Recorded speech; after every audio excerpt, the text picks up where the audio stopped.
They were afraid we'd be playing into the hands of the terrorists, so-called. Let's take a call from Florida. Caller, your question. Hi. Yes, your question. My name is Jim Cooper. I'm calling, first of all, I'd like to say hello to you and Helen. I think Helen is one of the best reporters still in Washington.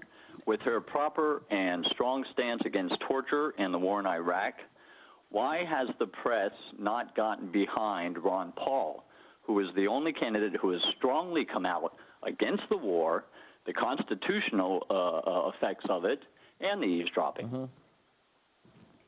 Well, that's not enough. He's a libertarian. He's against taxation. He's against the IRS. He's against any universal health care. He's against all government help of the American people. You know, Lincoln said government should do for people what they can't do for themselves. This man wants it to be free for all, and no, you can't run a big government like this. You can't run any government.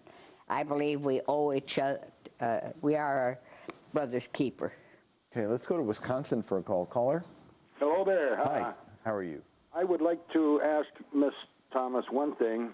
Who is the, I mean, no, not who, which is the most egregious act she has been witness to during her tenure at the White House?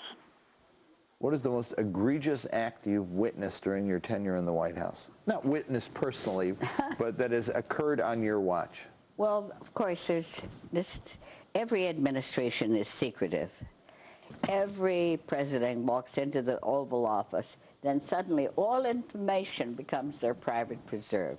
But I do think invading a country without a cause that still can't explain 5 years later was egregious. Worse than Nixon? Nixon's crimes as such were small cosmos compared. Watergate, yes, I mean, with some corruption. But this is worldwide. The things this president has done has affected every man, woman, and child in the world. Okay, let's go to New York for a call. Caller? Hi. Hi. My name is Padre Spencer. When I was a teenager, there was a man who was running for president who never made it, and Barack Obama reminds me of him. I would like your guest's opinion of Bobby Kennedy in comparison to Barack Obama. Thank you. I think they had the same sense of excitement they have created with young people, that is, was dynamic. And I think the parallel is that. I covered Bobby when he was Attorney General, and he did make a prediction at that time, I think it was in '67, near about, where he said, America will have its first black president in 30 years. Well, it's a little longer than that, but that was his prediction. Okay. One more call, and then we're going to take a break, and I want you to put the numbers back up on the screen, so call in the second segment with Helen Thomas. We want to take your calls and hear from you.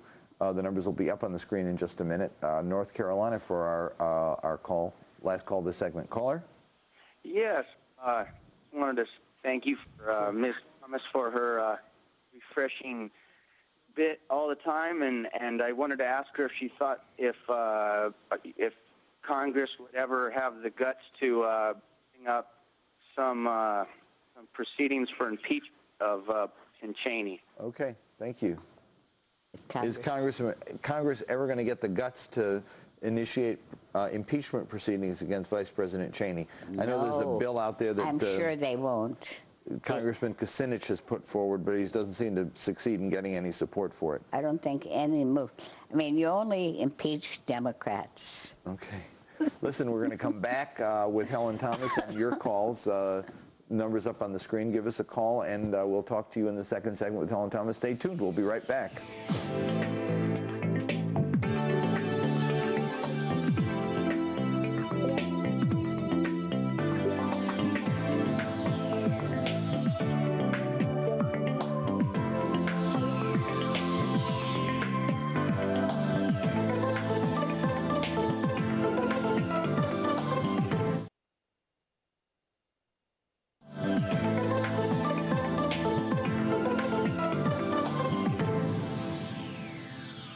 I'm James Zogby, and we're back. I'm with Helen Thomas, Dean of the White House Press Corps and author of Watchdogs of Democracy, the waning Washington press corps and how it has failed the public.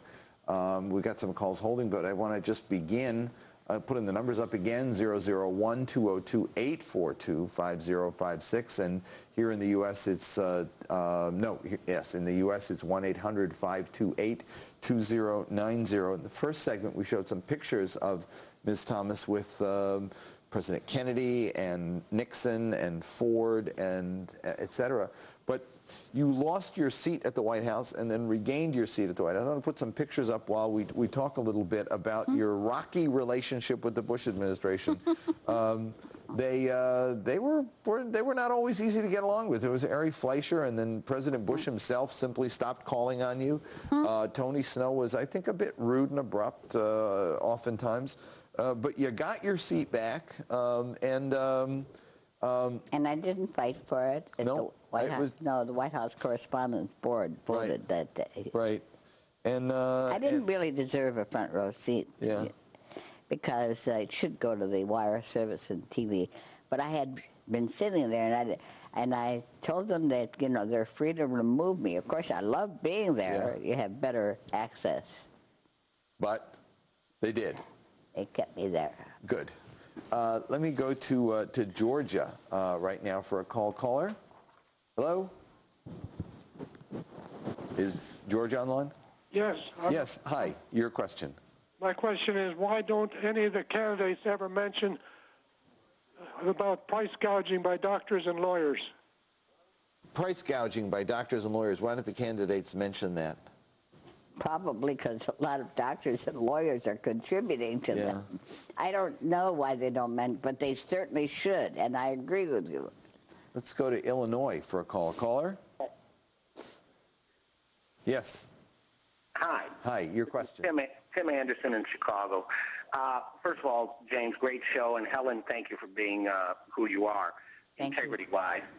I want to know why the Republicans are so effective in getting their laws and their issues out front, even the endorsement today of Romney, of McCain, as opposed to the Democrats being able to sort of solidify their focus and be more effective in preventing their Republican legislation from getting put across, and just being, in general, more effective.